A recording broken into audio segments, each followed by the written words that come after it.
Dahil sa kamakailang paglala ng tensyon at labanan sa ilang bahagi ng Gitnang Silangan, hinihikayat ang lahat ng Filipino na kasalukuyang naninirahan o naglalakbay sa rehiyong ito na manigurado sa pag-iingat at pagsagawa ng mga kinakailangang hakbang upang mapangalagaan ang inyong kaligtasan.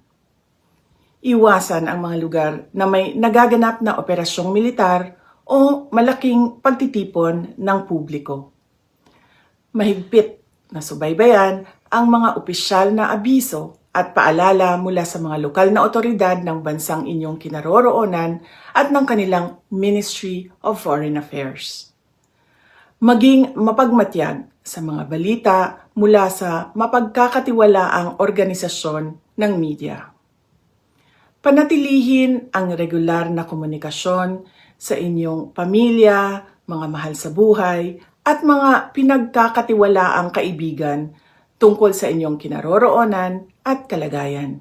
Paniguraduhin na hawak ninyo ang emergency numbers ng ating Departments of Foreign Affairs at lokal na otoridad ng inyong bansa. Siguraduhin valid at hawak ang inyong mga dokumento at pasaporte. Kung lalo pang lumala ang sitwasyon sa seguridad, maging handa na baguhin ang inyong mga plano anumang oras kung kinakailangan.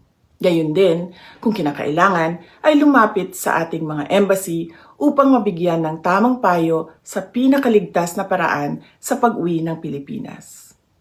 Sa panahong ito, nang walang katiyakan, ang inyong kaligtasan ang pinakamahalaga. Naway patnubayan at ingatan kayong lahat ng may kapal.